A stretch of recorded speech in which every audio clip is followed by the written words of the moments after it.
ओमज्ञानतिमिरान्धस्य ज्ञानञ्जनशलाकया चक्षुरुन्मीलितं येन तस्मै श्रीगुरवे नमः।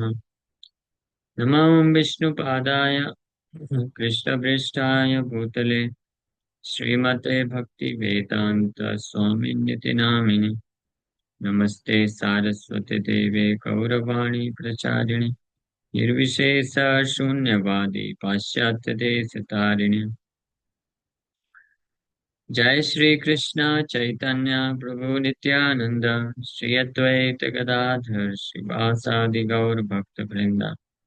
हरे कृष्ण कृष्ण कृष्ण हरे हरे, हरे राम राम राम हरे हरे। हरे कृष्ण। आप सभी भक्तों का हार्दिक स्वागत है आज के श्रीमद् भागवत की चर्चा में। हम लोग चर्चा कर रहे हैं पहले स्कंद 8वां अध्याय श्लोक संख्या 29। न वेद कश्चित् भगवं चिकीर्षितं तवेहमानस्य नृणां विडम्बनम्। न यस्य कश्चित् तयितोऽस्ति कर्हिचित् द्वेषस्य यस्मिन् विषमामृतनृणाम्। O Lord, no one can understand your transcendental pastimes, which appear to be human and so are misleading. You have no specific object of favor, nor do you have any object of envy. People imagine that you are partial. इस श्लोक के ऊपर हम लोग चर्चा कर रहे थे, तात्पर्य पढ़ रहे थे। कुंती देवी इस श्लोक में बोलती हैं कि न वेद कश्चित भगवं चिकीर्षितम्, आपके कार्यकलापों को कोई नहीं समझ सकता है।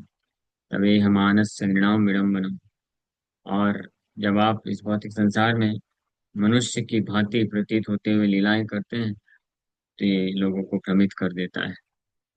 विडम्बनम, ना ही आपका कोई प्रिय है और ना ही आप किसी से द्वेष करते हैं। ये जो विषमा परिस्थिति होती है संसार में, उस व्यक्ति के ही जो है, कार्यकलापों के द्वारा के कारण होती है। So the Lord's mercy upon the fallen souls is equally distributed. Has no one as the specific object of hostility. The very conception of the personality of Godhead as a human being is misleading. His pastimes appear to be exactly like a human beings, but actually they are transcendental and without any tinge of material contamination. So भगवान की लीलाएं मनुष्य की तरह लगती हैं, लेकिन किसी भी प्रकार के भौतिक कल्मश से अप्रभावित रहती हैं।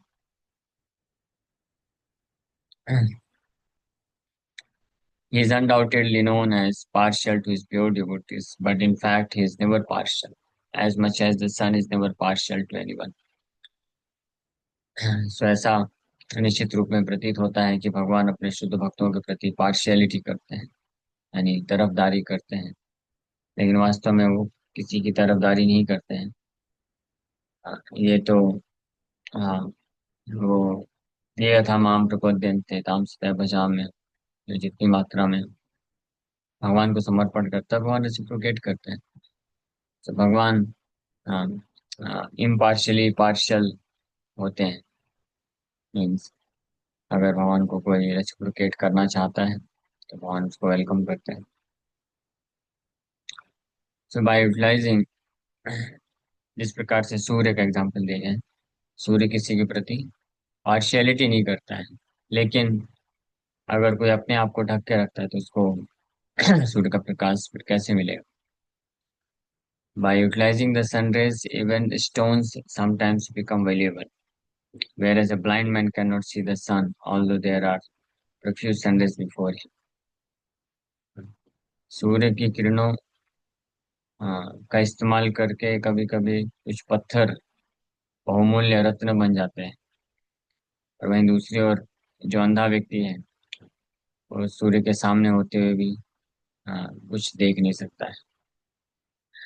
So darkness and light are two opposite conceptions, but this does not mean that the sun is partial in distributing its rays. The sun rays are open to everyone, but the capacities of the receptacles differ. Foolish people think that devotional service is flattering the Lord to get a special mercy. Actually, the pure devotees who are engaged in the transcendental loving service of the Lord are not a mercantile community. A mercantile house renders service to someone in exchange for something valuable. The pure devotee does not render service unto the Lord for such exchange, and therefore the full mercy of the Lord is open for him. Suffering men, needy men, inquisitive persons, and philosophers make temporary connections with the Lord to serve a particular purpose. When the purpose is served, there is no more relation with the Lord. A suffering man, if he is pious at all, prays to the Lord for his recovery. But as soon as the recovery is over, in most cases, the suffering man no longer cares to keep any connection with the Lord. The mercy of the Lord is open for him, but he is reluctant to receive it. That is the difference between a pure devotee and a mixed devotee. Those who are completely against the service of the Lord are considered to be in abject darkness. Those who ask for the Lord's favor only at the time of necessity are partial recipients of the mercy of the Lord, and those who are cent per cent engaged in the service of the Lord are full recipients of the mercy of the Lord. Such partiality in receiving the Lord's mercy is relative to the recipient, and it is not due to the partiality of all merciful Lord. जो कुंती महारानी इस श्लोक में जो बोल रही है, ये दर्शस्य यस्मिन् विषमा मतिर्नृणाम। ये जो विषमा है, विषमा परिस्थिति, विषमा मतलब पार्शियलिटी से प्रतीत होता है कि भगवान पार्शियल है, किसी को ज्यादा कृपा, किसी को कम कृपा। इस प्रकार की जो पार्शियलिटी दिखती है वो मतिर्नृणाम। इसमें भगवान का इसमें कोई रोल नहीं है। मतिर निर्णाम है, मतिर कृष्ण नहीं, कृष्ण का कॉन्सेप्शन नहीं है। निर्णाम लोगों का जैसा कॉन्सेप्शन है उसके अकॉर्डिंग उसको रिसीव कर पाते हैं। सूर्य का इसलिए एग्जाम्पल परफेक्ट दिया गया है यहाँ पे कि वही सूर्य है, हर जगह अपनी अ, किरणों को वितरित करता है, लेकिन कुछ लोग कुछ जगह पे या कुछ लोग उसका पूर्ण लाभ उठा पाते हैं और कुछ लोग नहीं उठा पाते हैं। ये उनके क्वालिफिकेशन पे निर्भर करता है या उनके अ, किस प्रकार से वो रिसीव करते हैं, अपने आप को रिसेप्टेकल बनाते हैं, उन पे निर्भर करता है। उसी प्रकार से भगवत कृपा, भगवान की कृपा अ, बराबर मात्रा में वितरित होती है, लेकिन कुछ लोग होते हैं जो पूरी तरीके से विरोध में होते हैं, अगेंस्ट होते हैं कृष्ण कॉन्शियसनेस के, तो वो भगवान की कृपा को बिल्कुल प्राप्त नहीं कर पाते हैं,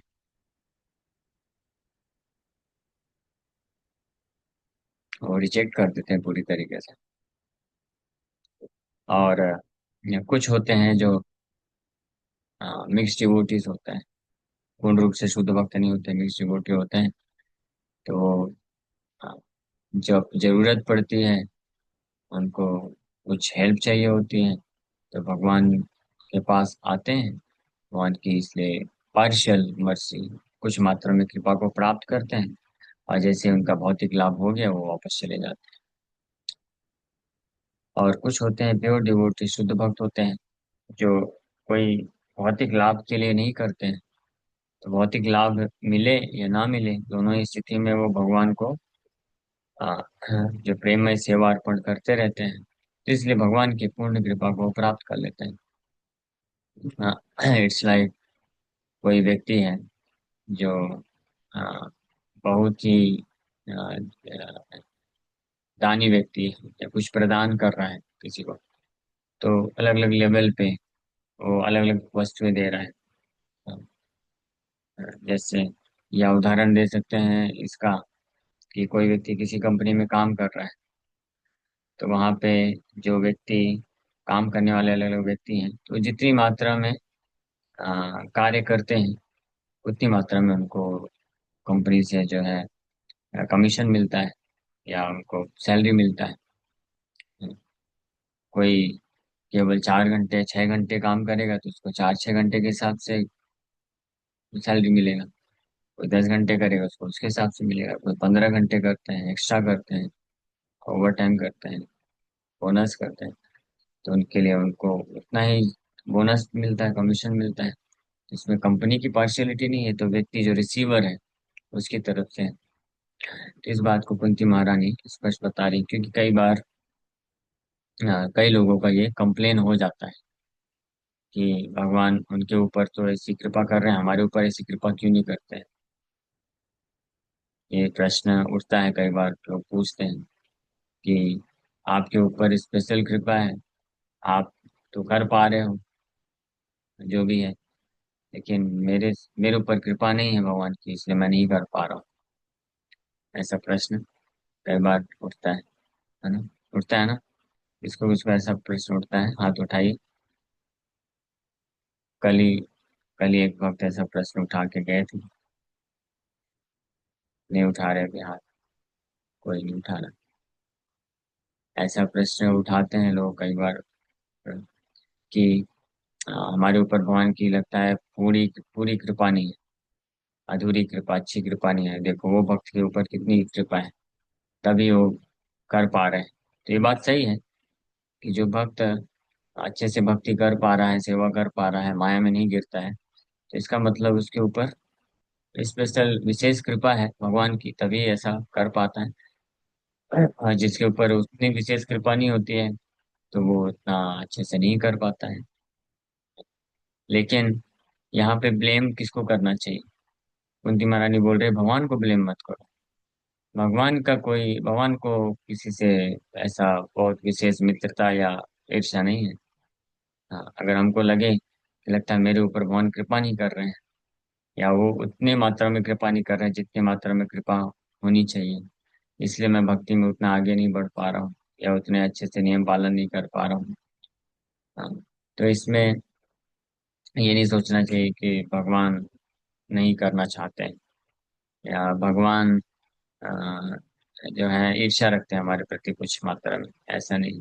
न द्वेष्य न दयिता, ये स्पष्ट कुंती महारानी बोले, न यस्य कश्चित कश्चित दयितो अस्ति कर्हिचित द्वेष्यस्य यस्मिन् विषमा मतिर्नृणाम्।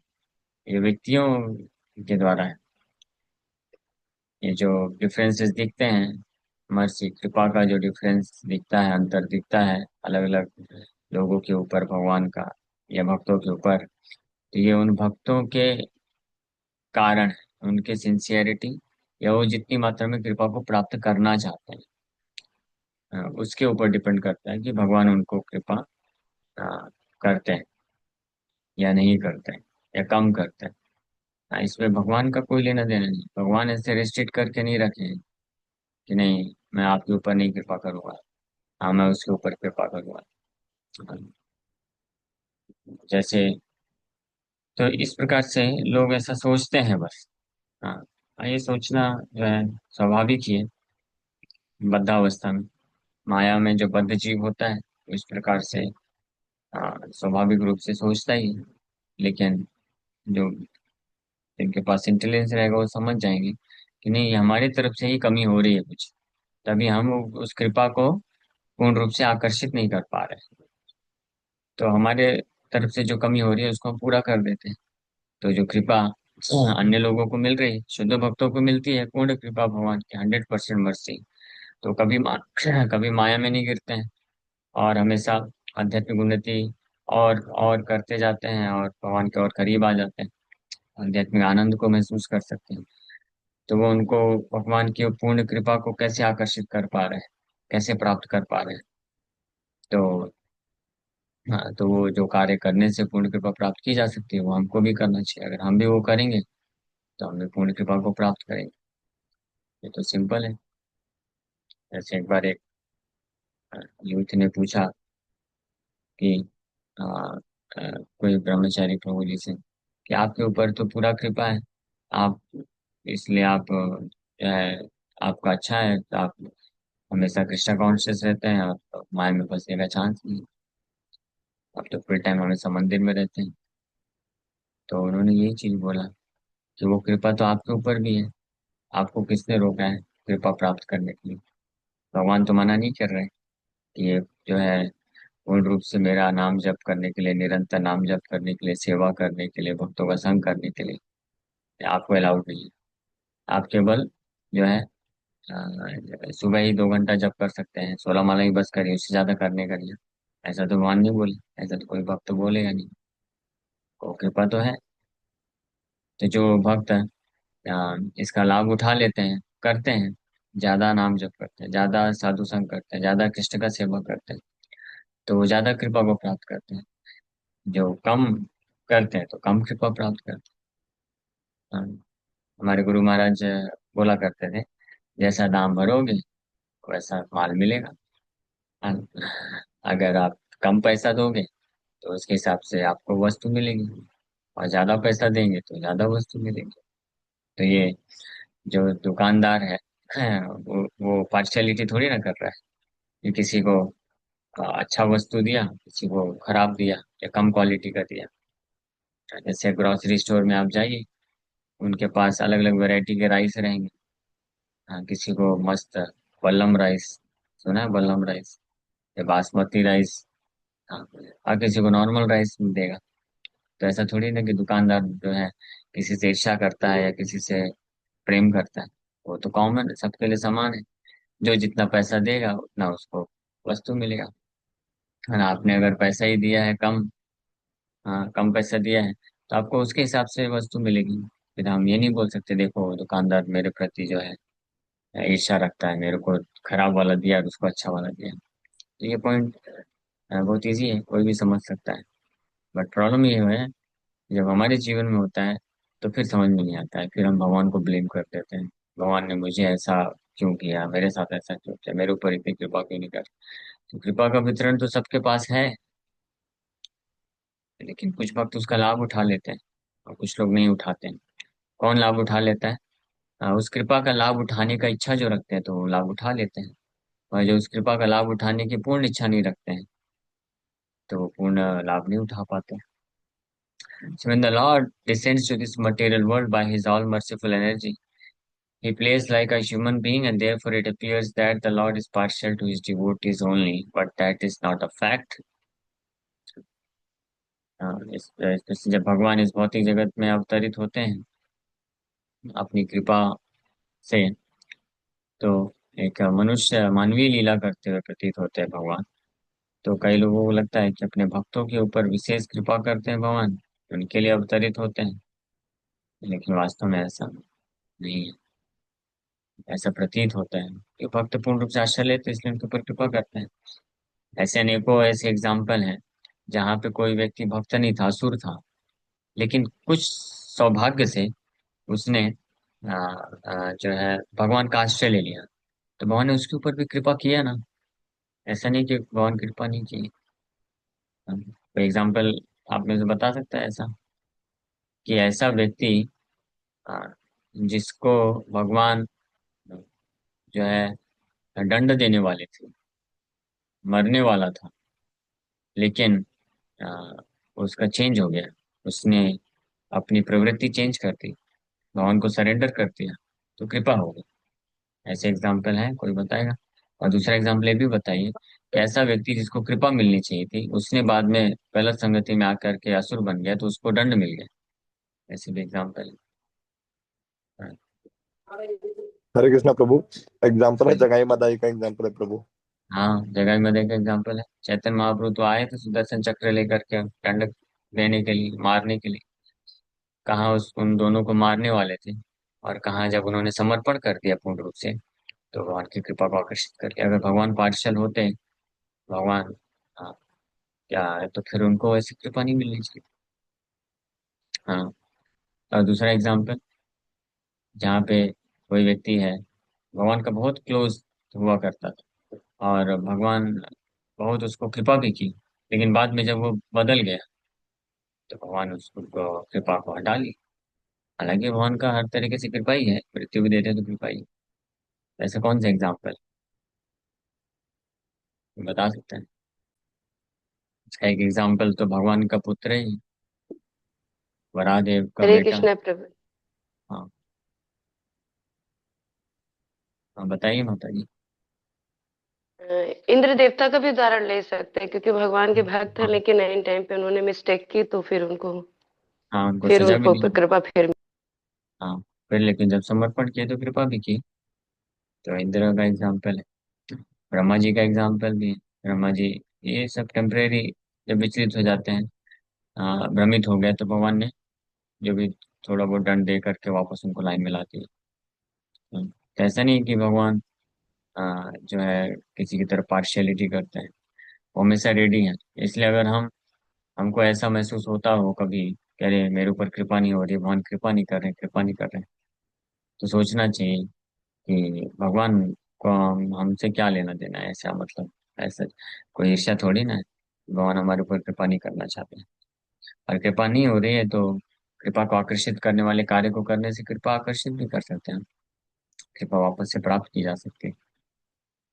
और किसी भक्त के ऊपर कृपा हो रही थी, लेकिन फिर कृपा होना बंद हो गई, तो फिर वापस से कृपा वापस से प्राप्त की जा सकती है। भगवान इम्पार्शियल है पूरी तरीके से। So despite such apparent manifestation of partiality, his mercy is equally distributed. In the battlefield of Kurukshetra, all persons who died in the fight before the presence of the Lord got salvation without the necessary qualifications, because death before the presence of the Lord purifies the passing soul from the effects of all sins, and therefore the dying man gets a place wherever, somewhere in the transcendental abode. Some or other, if someone puts himself open in the sun rays, he is sure to get the requisite benefit both by heat and by ultraviolet rays. Therefore, the conclusion is that the Lord is never partial. It is wrong for the people in general to think of him as partial. Kurukshetra के युद्ध में भी अनेकों लोग युद्ध में मारे गए, सबको मुक्ति मिल गई बिना किसी योग्यता के। तो भगवान की उपस्थिति में अगर किसी कोई व्यक्ति मृत्यु को प्राप्त करता है, वो शुद्ध हो जाता है, तो ये तो कृपा है। इस सूर्य की किरण, सूर्य के संपर्क में आने में व्यक्ति का लाभ ही होता है, चाहे कैसे भी संपर्क में आए। अगर कोई अपने आप को घर के अंदर रखेगा तो फिर सूर्य की किरणें नहीं पड़ेगी। इस प्रकार से भगवान के संपर्क में आने से व्यक्ति का लाभ ही होता है। तो भगवान इम्पार्शली जो है मर्सी डिस्ट्रीब्यूट करते हैं, बिना भेदभाव की कृपा डिस्ट्रीब्यूट करते हैं। इस श्लोक में यही मेन चीज कुंती महारानी वर्णन कर रहे हैं। न वेद कश्चित भगवम चिकीर्षितम तवेह मानस्य नृणाम विडम्बनम न यस्य कश्चित् दयितोऽस्ति कर्हिचित् द्वेषस्य यस्मिन् विषमामतिर्नृणाम्। ठीक है। अब ये अगला श्लोक जो कल चर्चा करेंगे। जन्म कर्म च विश्वात्मन अजस्याकर्तुः आत्मनः त्यजन् ऋषेषु याद तद अत्यंत विडम्बनम, तद अत्यंत विडम्बनम। तो इस श्लोक में कुंती महारानी एक और बहुत महत्वपूर्ण चीज बता रही है कि भगवान केवल मनुष्य रूप में ही अवतरित नहीं होते हैं। You yourself descend amongst animals, men, sages and aquatics. This is very bewildering. भगवान हर स्पीसीज में जाके अवतार लेते हैं कृपा करने के लिए। पेड़ पौधे में भी जाके अवतरित होते हैं भगवान, क्योंकि हर स्पीसीज में कुछ साधु प्रवृत्ति के हैं, कुछ आसुर प्रवृत्ति के हैं। परित्राणाय साधुनाम विनाशाय च दुष्कृताम, ये कार्य भगवान करते हैं। प्रहलाद महाराज भी इसके बारे में बोलते हैं भागवत में। ये दो प्रमाण हैं। कुंती महारानी भी बोल रही हैं कि आप मनुष्य समाज में, ऋषि मुनियों के समाज में, देवताओं के समाज में, पशु पक्षी के समाज में, या जलीय जीव जंतुओं के समाज में भी आप अवतरित होते हैं उनके ऊपर कृपा करने के लिए। और प्रहलाद महाराज भी उसको बोलते हैं। हरे कृष्ण। किसी भक्त का कोई प्रश्न है, पूछ सकते हैं। संग भी तो भगवान की कृपा से ही मिलता है। अल्टीमेटली कृष्णा ही कर रहे हैं ना सब।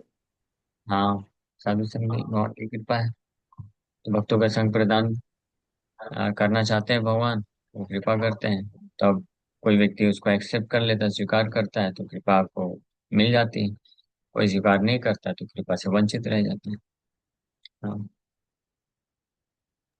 वो प्रॉपर डिवोटी एसोसिएशन, जैसे मोस्ट ऑफ द डिवोटीज चाहते हैं लेकिन मिलता नहीं है उन्हें, तो क्या समझना चाहिए? डिजायर अभी सिंसियर नहीं है, मुझे तो नहीं, पता है हम्म, कि है। समय आने पे भगवान अरेंजमेंट करते हैं, मिलता है। अगर कोई इच्छा रखता है, डिजायर करता है, तो भगवान अरेंजमेंट करते हैं एसोसिएशन। और एसोसिएशन केवल फिजिकल प्रेजेंस बस से नहीं होता है। कोई अगर डिजायर करता है, ऐसे ऐसे जो है पृथ्वी में ऐसे ऐसे देश हैं जहाँ पे कोई भक्त नहीं है। अभी तो और प्रैक्टिकली हर देश में इस्कॉन का कोई ना कोई तो केंद्र है। लेकिन ऐसे ऐसे कुछ देश हैं रिमोट, जहाँ पे एक एक या दो ही इस्कॉन का केंद्र है, टेम्पल है। और कुछ उनके कुछ कुछ जगह में कोई दूर दूर तक इस्कॉन का केंद्र मंदिर नहीं। लेकिन वहां पे भी कोई व्यक्ति जो सिंसियर डिजायर रखता था कृष्ण का कृपा, भगवान का कृपा प्राप्त करने की, तो प्रभुपाद जी वहां तक पहुंच गए अपनी बुक्स के माध्यम से। और वो लोग कहीं पे जा करके कहीं से बुक्स लाए और उसको पढ़ना चालू किए, और प्रभुपाद जी का संग मिल गया। और इससे फिर उनका भक्ति स्टार्ट हो गया, जप करना चालू कर दिया, भक्त बन गए। तो ये भी ये कृपा ही है भगवान की।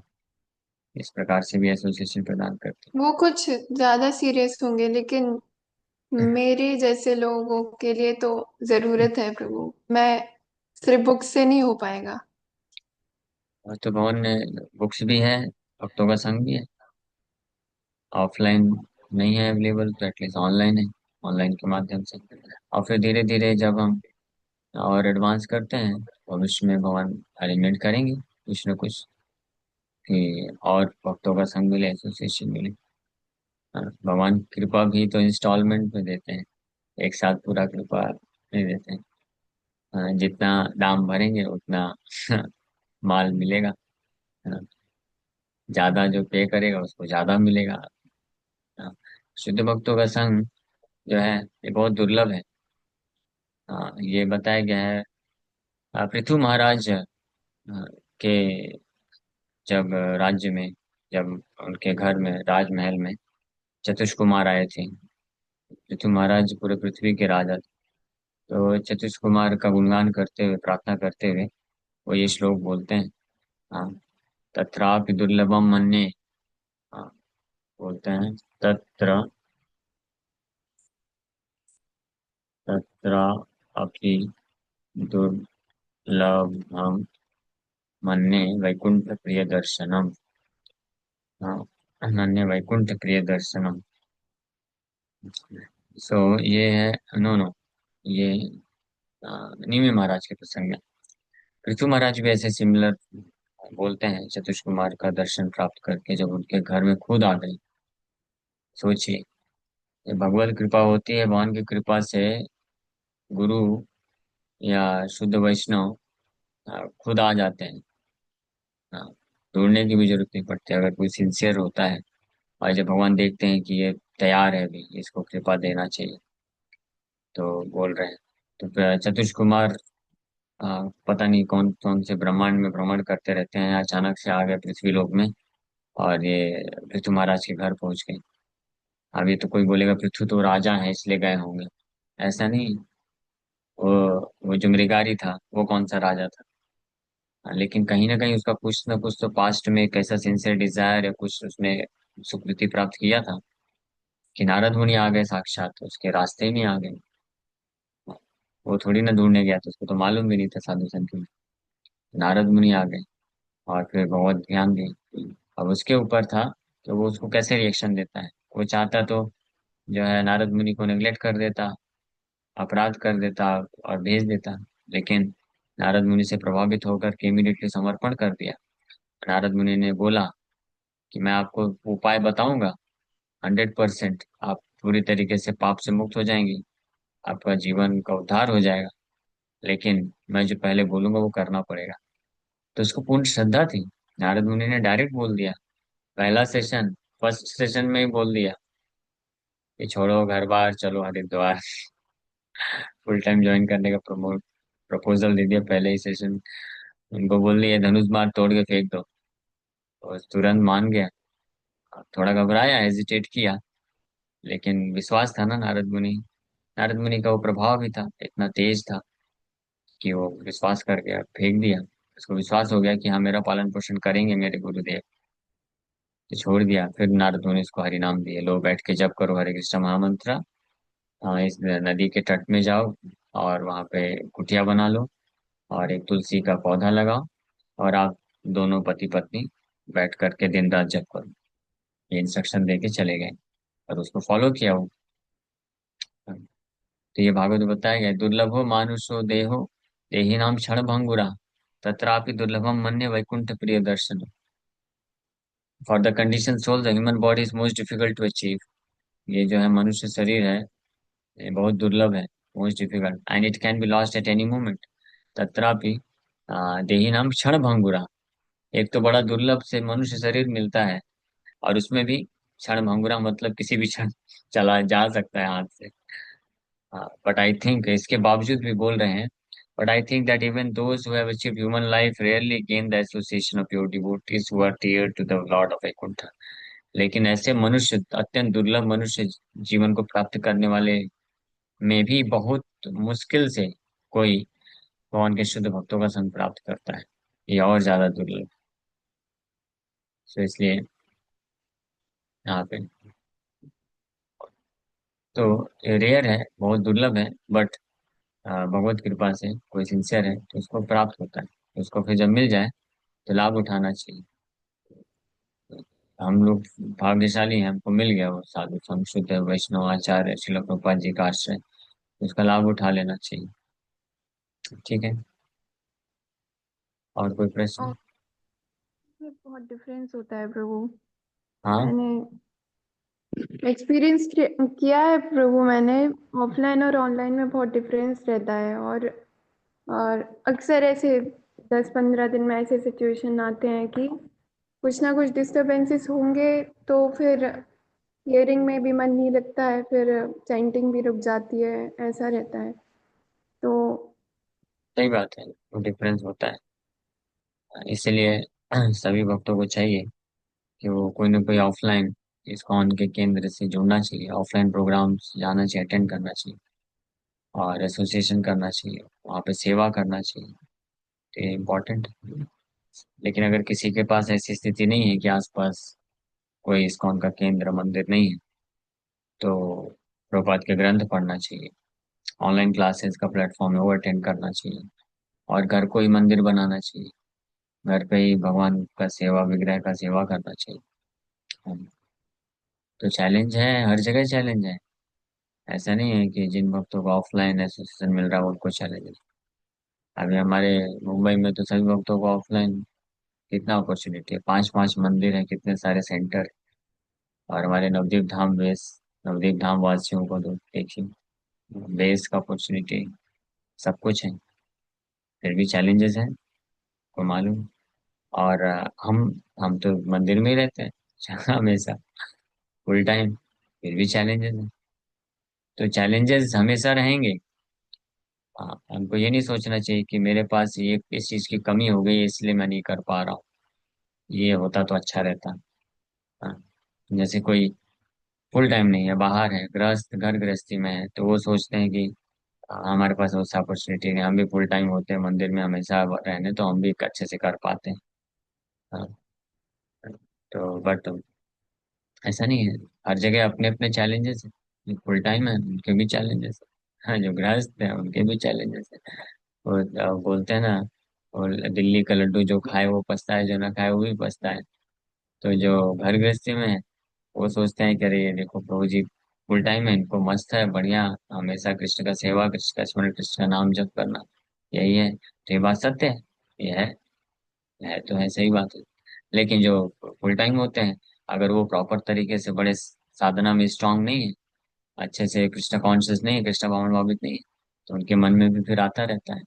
वो सोचते हैं अरे यार मैं कहाँ फंस गया, बहुत अच्छा पढ़ाई किया था, इतना अच्छा जॉब चल रहा था, आज मेरा भी अच्छा घर गृहस्थी होता, पत्नी होते, बच्चे होते, संसार होता, अब यहाँ पे क्या अकेला बैठा हूँ ऐसा मन में आ सकता है। या कोई अच्छे से साधना अगर स्ट्रांग नहीं है, कृष्ण कॉन्शियस नहीं है अगर, तो कृष्ण भावना भावित नहीं है, तो उसका मन विचलित हो सकता है।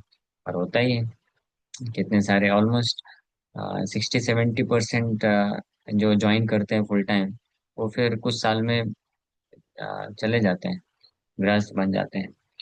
और मुंबई दिल्ली जैसे सिटीज में, बड़ी बड़ी सिटीज में तो ये ज्यादा है percentage. Almost 80%, hardly 15-20% eventually retain करते हैं आश्रम में। But there is no loss, उसमें कोई नुकसान नहीं है। अगर कोई आया, एक बार कम से कम सेक्रीफाइस तो किया ना। वो एक स्टेप लेना भी अपने आप में बहुत पावरफुल है, इम्पैक्टफुल है, इतना आसान नहीं होता है। कि किसी इसके लिए भी बहुत वो चाहिए, गट्स चाहिए। कि स्पेशली अगर कोई वेल क्वालिफाइड है, उसके पास बहुत सारे ऑप्शन थे अवेलेबल, वो सबको अगर सेक्रीफाइस करके सोचता है, क्योंकि रिस्क रहता है ना, हमेशा मन में हमेशा रहेगा कि पता नहीं मैं कितना आगे, कितना टिक पाऊंगा नहीं टिक पाऊंगा, फिर बाद में फिर मैं वापस से भौतिक संसार में आऊंगा तो फिर क्या होगा मेरा। ना तो मेरे पास कोई एक्सपीरियंस है, ना कोई जॉब है, फिर पता नहीं कैसे होता। ये सब स्ट्रेस होने के, ये सब प्रेशर के बावजूद भी वो एक ये डिसीजन ले लेता है अपने यंग एज में कि नहीं नहीं, हाँ, कृष्ण को समर्पण करते हैं, देखेंगे कृष्ण, कृष्ण संभालेंगे जो भी है। और इसके ये करता है तो ये जो है उसको हमेशा हेल्पफुल रहता है। वो वेस्ट नहीं जाता है। हाँ, कभी वेस्ट नहीं जाएगा। एक एक हमारा जो सेक्रीफाइस होता है कृष्ण के लिए, जो हम डिसीजन लेते हैं कृष्ण को प्राप्त करने के लिए, हम एक एक जो सेक्रीफाइस करते हैं, भले ही वो बाद में वो फेल हो जाए उसमें, लेकिन वो जो डिसीजन उस टाइम पे लिया था वो उसको मजबूत करता है, तो आगे लेके जाता है। इस लाइफ टाइम में नहीं तो नेक्स्ट लाइफ टाइम में, नेक्स्ट लाइफ टाइम। हाँ, उसको हेल्प ही करता है। इसलिए कभी भी हेजिटेट नहीं करना चाहिए कृष्ण को समर्पण करने के लिए। हाँ। सो एनीवे, मेन पॉइंट ये था कि ये बात मन से निकाल देना चाहिए कि मेरी परिस्थिति ऐसी है इसलिए मैं भक्ति नहीं कर सकता हूँ। मैं अगर उस परिस्थिति में होता तो भक्ति अच्छे से कर पाता। तो हमारे पास जिस जिस भी हम परिस्थिति में हैं, उस परिस्थिति में हमारे पास जो बेस्ट रिसोर्सेस मिले, जो बेस्ट हमको मिले, साधन, एसोसिएशन, उसी का लाभ उठा करके हमको भक्ति में आगे बढ़ना चाहिए। जो हमारे पास अभी उपलब्ध नहीं है तो हम उसको प्राप्त करने का प्रयास कर सकते हैं, लेकिन अगर नहीं है तो फिर उससे हमको हताश नहीं होना चाहिए। अल्टीमेटली कृष्ण कॉन्शियसनेस, भगवान कृष्ण रेस्ट्रिक्टेड नहीं है कि केवल जो है ब्रह्मचारी सन्यासी या जो ऑफलाइन जिनके पास एसोसिएशन है उन्हीं को मिलेंगे। हाँ, और ये भी नहीं सोचना चाहिए कि हाँ ठीक है, जो लोग सिंसियर हैं वो लोग कर सकते हैं, मैं तो सिंसियर भी नहीं। तो सिंसियर नहीं है तो सिंसियर बनने का प्रयास करना चाहिए। हम प्रयास कर सकते हैं, प्रयास करना तो नहीं छोड़ना चाहिए। एक बार एक भक्त ने प्रभुपाद जी को पूछा, how to become sincere. Prabhupada ji बोले, बाय बिकमिंग सिंसियर। समझ में आया? How to become sincere means इसका कोई वो नहीं है, क्या बोलते हैं, कोई टेक्निक या फॉर्मूला नहीं है। Sincerity means it's your desire. How to become sincere, by becoming sincere. Sincere बन करके सिंसियर बन सकता है कोई, निष्ठावान कैसे बने? डिजायर के ऊपर। उसमें और प्रश्न आ रहे हैं। नवदीप धाम वासियों ने प्रश्न पूछा है, किस प्रकार गीता हर इंसान को दे सकते हैं, क्या करें? तो हर इंसान को देने के लिए आ, आ, हम हम प्रयास करते हैं। जैसे देखिए, हम मैं एक भक्त हुआ, ठीक है, तो हम एक भक्त हुए तो मैं एक भक्त होकर के मैं प्रेरित रहूं कि मैं अन्य लोगों तक गीता पहुंचाना चाहता हूँ। तो मैं जितने लोगों तक पहुंचा सकता हूँ मैं अपना एफर्ट लगाऊं। फिर ऐसे हर भक्त सोचेगा तो इस प्रकार से हर इंसान तक पहुंच जाएगी। आप अकेले हर इंसान तक नहीं पहुंचा सकते, वो केवल कृष्ण ही कर सकते। हम अकेले नहीं पहुंचा सकते हर इंसान तक, लेकिन हम अपना प्रयास कर सकते हैं। फिर ऐसे अन्य सब भक्त लोग मिल करके प्रयास करते हैं तो हर इंसान तक इस प्रकार से पहुंच सकते हैं। हमको अपना बेस्ट देना चाहिए। फुल टाइम ज्वाइन करना आसान है? आसान है? पता नहीं, हो सकता है आसान होगा किसी के लिए। बाय द वे, मुझे तो इतना डिफिकल्टी नहीं आया, लेकिन जनरली इतना आसान नहीं होता है। पहले मुझे भी लगता था, जब फुल टाइम ज्वाइन करने का मैंने डिसीजन लिया, सोचा, मुझे लगता है इसमें क्या है, ये तो बहुत अच्छा है। हाँ, माया में क्यों फंसना अननेसेसरी। तो जितने भी ये हमारे बेस में भक्त रहते थे, कॉलेज के टाइम की बात कर रहा हूँ, तो मुझे लगता था कि हर साल जो भी भक्त बनता है, बेस में आता है, 16 माला जप करता है, वो सब ब्रह्मचारी बनेगा। कितना आसान है, सब तो सिंपल है, क्लियर है चीजें। लेकिन इतना आसान भी नहीं हो पाता है, तो बहुत कॉम्प्लेक्स होता है।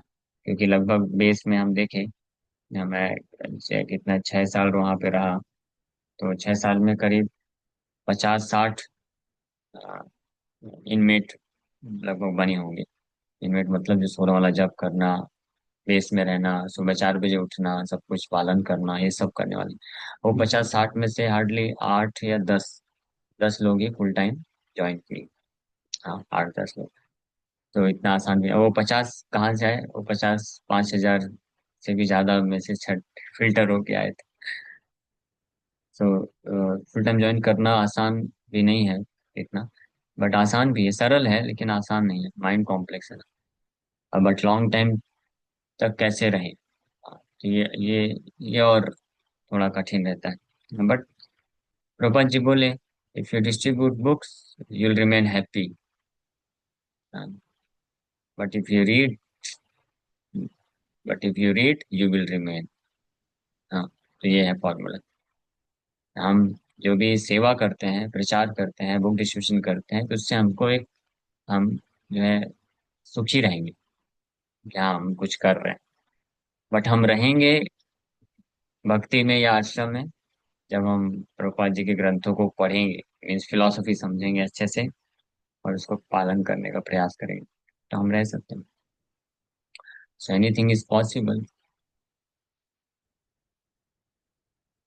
But it requires proper guidance, training, practice, consistent. जो प्रैक्टिस है वो अगर कोई करता जाता है तो उसके लिए फिर आसान हो जाता है।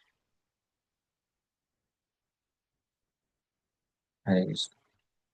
Yes, आराधना रूपनी माता जी, हरे आपका कृष्ण प्रश्न। प्रभु धन्यवाद। जी प्रभु जी, प्रभु जी गृहस्थ में भी तो रहकर भक्ति किया जा सकता है, मतलब जैसे तो कब कोई मना? अपने मम्मी पापा का अकेला बेटा हो और माँ बाप इतना भक्ति में ना रुचि रखते हो और बेटे का खूब रुचि है मतलब भक्ति में, तो मतलब उसको गृहस्थ में लाके भक्ति करनी चाहिए कि ब्रह्मचारी ले करना चाहिए मतलब।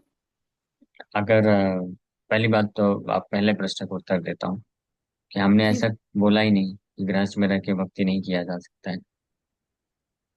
ठीक है, नहीं नहीं, ऐसा बेटे नहीं बेटे का ऐसा हमारे। विचार है। हाँ, तो अगर अगर कोई बेटा है, अकेला बेटा है, अगर उसका विचार है, उसका स्ट्रांग डिजायर है, तो उसको रोकना नहीं चाहिए। उसको जो है फुल टाइम भगवान को समर्पित करने के लिए आ, आज्ञा देना चाहिए, आशीर्वाद देना चाहिए और विश्वास रखना चाहिए। अगर कृष्ण को पूर्ण समर्पण कर रहा है तो कृष्ण हमारा पालन पोषण क्यों नहीं करेंगे? ये विश्वास की बात है।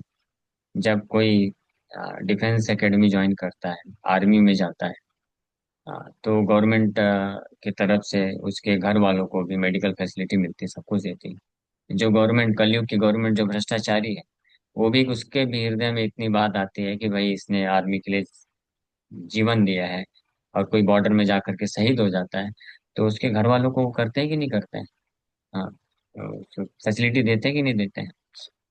तो अगर वो दे सकते हैं तो भगवान कृष्ण परम भगवान है। अगर कृष्ण को कोई पूर्ण समर्पण करेगा तो भगवान कृष्ण क्यों नहीं देखेंगे उसके परिवार वालों को, स्पेशली माँ बाप को? इसमें इसमें क्यों डाउट होना चाहिए? पहली बात तो ये।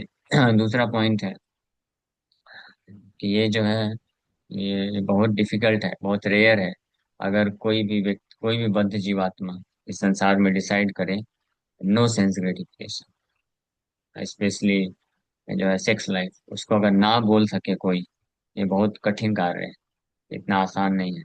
और अगर कोई भाग्यशाली है जिसके हृदय में ऐसी इच्छा आ गई कि नहीं बहुत हो गया, जन्मों जन्मों से ये सब कार्य किया है इंद्र तृप्ति का, इस जन्म में कोई ये इंद्र तृप्ति में नहीं फंसना तो उसको फिर इनकरेज करना चाहिए कि हाँ ठीक है, तुम मत फंसो ये सब इंद्र तृप्ति में, है ना? कुछ कुछ केसेस में ऐसा भी हो सकता है कि जो पेरेंट्स होते हैं अगर अकेले हैं, तो फिर बाद में ऐसा कुछ अरेंजमेंट किया जा सकता है कि मंदिर के आसपास ही घर ले ले, वहीं पे रहे, और फिर उनका बेटा जो है समर्पण करता है, सेवा करता है, प्रचार करता है, साथ में माँ बाप का भी टेक केयर कर लेता है। ऐसे भी एग्जाम्पल्स। महाप्रभु गोपाल भट्ट गोस्वामी को, गोपाल भट्ट गोस्वामी पूर्ण रूप से समर्पण करना चाहते थे, लेकिन उनके माँ बाप भी शुद्ध भक्त थे और अकेले थे वो। तो महाप्रभु बोले कि आप, आपके माँ बाप भी शुद्ध भक्त हैं, तो आप उनको अभी मत छोड़ो, आप विवाह मत करना, उनका सेवा करो, भक्ति करो, और फिर जब वो उनका देहांत हो जाएगा तो फिर आप वृंदावन आ जाना, फुल टाइम कर लेना। तो गोपाल भट्ट गोस्वामी इस प्रकार से किए। हाँ, पुंडलिक का भी एग्जाम्पल ऐसे आता है क्योंकि उनके माँ बाप शुद्ध भक्त थे, तो वो फंसेंगे नहीं, कहने का मतलब ये। लेकिन अगर किसी के घर में ऐसी स्थिति है कि वो भक्त नहीं है और वहां पे रहने से व्यक्ति को लग रहा है कि वो फंस सकता है पूरी तरीके से माया में, तो फिर वहां से निकल जाना ही उचित है। तो ये तब माना जाता है। लेकिन अगर कोई ऐसा है कि वो घर गृहस्थी में रहते हुए भी विचलित नहीं होगा, माया में नहीं गिरेगा और अच्छे से भक्ति प्रचार सेवा का कार्य कर सकता है, तो फिर कोई प्रॉब्लम नहीं, वो रह सकता है। हाँ। प्रभु जी इसी में एक चीज और पूछना था प्रभु जी, जैसे जैसे अपन भगवत गीता जब देने जाते हैं जब, तो लोगों का यही कहना रहता है, जैसे आपने ये पश्चात बोला कि भगवान किसी के साथ वो नहीं पार्शियलिटी नहीं करते, तो लोगों का यही कहना रहता है कि भगवान क्या अच्छे लोगों के साथ बुरा करते हैं, बुरे लोगों के साथ अच्छा करते हैं, तो काफी चीजें ये सब सुनने को आती है, तो उनको कैसे समझाए मतलब। उनको समझाइए कि भगवान को बस आप ही मिले थे, आप ईर्ष्या करने के लिए। भगवान क्या इतने छोटे हैं? हाँ, बड़ा व्यक्ति है तो कोई बड़ा व्यक्ति से ईर्ष्या करेंगे ना, आपसे क्यों ईर्ष्या करेंगे? जी प्रभु जी, ये चीज जो काफी मतलब कई लोगों के मन, मेरे परिवार भी इतना बड़ा है ना, तो ये चीजें बहुत मतलब बोलते हैं कि बुरे के तो साथ वही तो, मतलब जो अच्छा अच्छा है उनके तो साथ वही तो भगवान उसको बहुत बुरा समझाना करते चाहिए। हैं। अब वैसे तो हमने पूरा क्लास में वही चर्चा किया, जी प्रभु जी, आज वही लेकिन की जब चर्चा किया है। ज्यादा लोग बोलते हैं तो उनको बोलिए कि हम जैसे छोटे व्यक्ति के साथ बुरा करने में भगवान को क्या लाभ मिलेगा? परम भगवान है वो, करोड़ों करोड़ों ब्रह्मांड के स्वामी है। हमारे बस हम ही एक मिले उनको बुरा करने के लिए, और क्या लाभ मिलेगा उनको? इस पे तो थोड़ा विचार करिए। जी जी। ऐसे ही कुछ भी बोल देते हैं। इस संसार में कोई व्यक्ति किसी का बुरा करता है, कुछ ना कुछ हेतु होता है, कुछ ना कुछ स्वार्थ रहता है। कुछ प्राप्त करना चाहता है। भगवान को क्या मिलेगा? भगवान को ना तो हमसे ईर्ष्या है, ना तो भगवान को हमसे कुछ एक्सपेक्टेशन है, कुछ है नहीं, तो क्यों हमारा बुरा करेंगे भगवान? तो समझना चाहिए, यानी हमारा ही कर्म है, हमारे ही कर्म के कारण हमको मिल रहा है। और फिर उनको समझाइए कि कर्म जो होता है वो केवल इस जन्म का बस नहीं होता है। पिछले जन्मों में आपने अपने जो जो कुछ कर्म किए हैं उसका फल मिल रहा है आपको, तो स्वीकार करिए ना। पहले एक तो गलती करो और फिर उसका जब फल भोगतो उसमें भी भगवान को दोष दे दो। हाँ, ये तो वही बात हो गई कि जैसे एक छोटा बच्चा होता है, अब किचन में कुकिंग चल रहा है। हाँ, और वो जा जा करके बार बार जा रहा है, माँ बाप उसको मना कर रहे हैं, मत जाओ मत जाओ, वहां पे आग जल रहा है, इतना सब तेल उबल रहा है, जल जाओगे। लेकिन जा रहा है बार बार, और फिर गया, और फिर अचानक से उसका हाथ लग गया, जल गरम गरम बर्तन में, और जल गया। तो फिर वो दोष देने लग गया, देखो कैसे लोग हैं, बर्तन गरम करके रख देते हैं, मेरा हाथ जल गया। ये लोग सब जानबूझ कैसे करते हैं। तो उसी प्रकार से भगवान भौतिक संसार में भगवान ने सब गाइडेंस दिया है, शास्त्र दिए हैं, गुरु साधु शास्त्र ब्राह्मण है, सब उनको गाइडेंस देते हैं कि आप इस प्रकार से कार्य करो, ऐसे मत करो। और फिर हम अपने मनमाने तरीके से कार्य करते हैं, फिर उसका हमको जब रिजल्ट मिलता है तो उसमें उल्टा भगवान को डांटते हैं, भगवान को ब्लेम करते हैं। हाँ, उल्टा चोर कोतवाल को डांटते हैं, ये तो वही बात होगी। तो उनको ऐसे प्रेम से समझाइए, समझ जाएंगे तो अच्छी बात थैंक यू प्रभु जी, बहुत अच्छे। है। प्रभु ओके, जी हरे सुनना भी कृष्ण। नहीं चाहते ना लोगों को भगवत गीता पढ़ने को, बोलो लेक्चर सुनने, रील से चलाएंगे प्रभु जी, लेकिन ये भगवत गीता और ये चीजें नहीं सुनने सर, को उनका मन नहीं लगता। ठीक है, तो क्या कर ये सकते हैं, हम प्रयास कर सकते हैं बस, अगर सुने तो अच्छी बात है। हरे कृष्ण।